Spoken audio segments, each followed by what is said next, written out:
what I try to focus on before classes is really coming prepared, and also realizing it's not about me and however I want to be seen in a classroom situation. It's more about what my students need from me.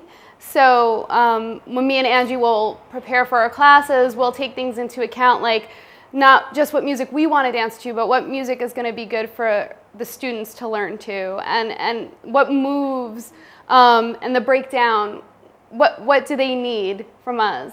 So I think it's really about giving, and I think sometimes people think that it's going to be like more about my class, and when I have a class, this is what I'm going to do. And it's really more about what your students are going to really need from you, and that's going to be different depending on every class that you teach.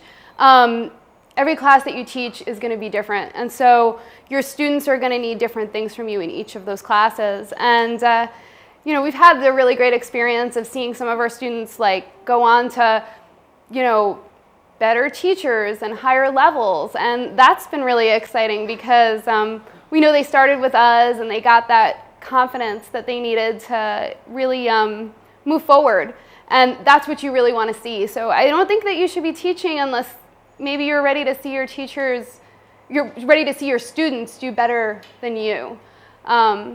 That's something that I think is really important as a teacher. You really want to see your students be a reflection of not just you, but like the care that you put into them, and you want to see them succeed and enjoy the dance as much as you enjoy it. I think when it comes to teaching, it's very important to ask the question, why do we want to teach?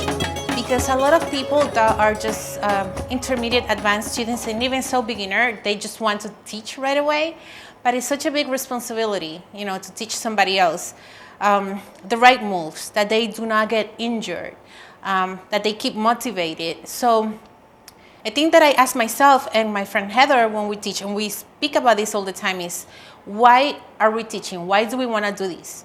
Is it because you have all this knowledge and all these moves and you want to share them with others, and it's okay if they can do them better than you, like no ego? Or is it because you want to be famous and be known? So it's very important to be given, to be selfless, and to prepare yourself, to prepare your class, not just with music, but everything, to be mindful of beginners. Sometimes you have mixed classes with beginners, intermediate, some advanced students, and you have to be humble that some advanced students might be better than you. Some beginners just don't get it right away, and you need to have that patience, that compassion, that structure that you can break moves down. And then you have the beginner who's feeling like an advanced student. So it's a little bit of psychological stuff going on, and your ego definitely has to be at the door. You just can't really be a teacher and have this huge ego, you know? It has to come from your heart.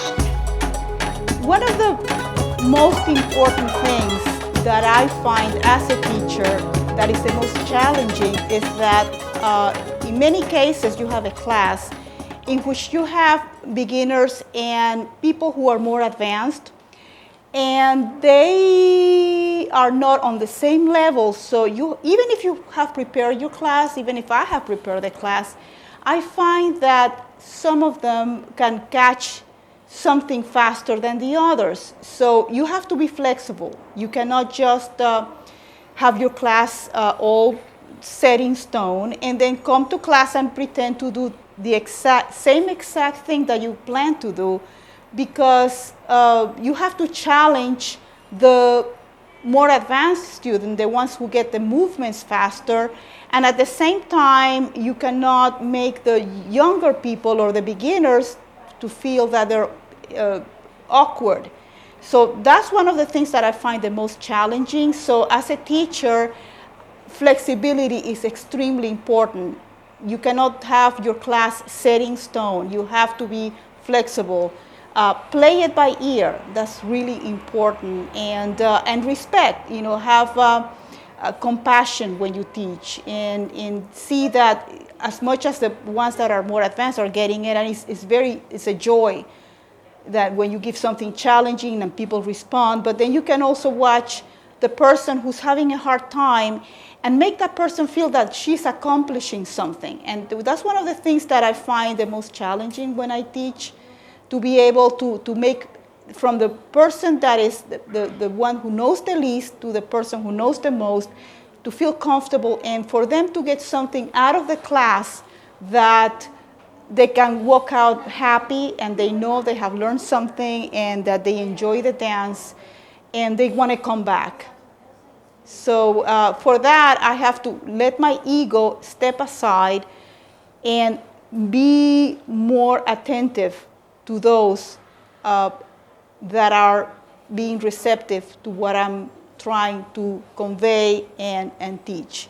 When thinking about the qualities of a good belly dance teacher, the first thing that comes to mind is a teacher who is genuinely invested in each student's progress.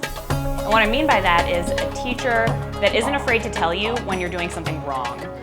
If a teacher isn't providing me with any kind of constructive criticism, I don't feel like I'm getting a lot out of the class, and I don't feel like the teacher really cares whether or not I do well. Some teachers, I think, want you to feel like you're doing great, so you get some kind of satisfaction out of it and keep coming back. But to become a really good dancer, that's not what I need. So I need a teacher who's really going to tell me what I need to do to get better.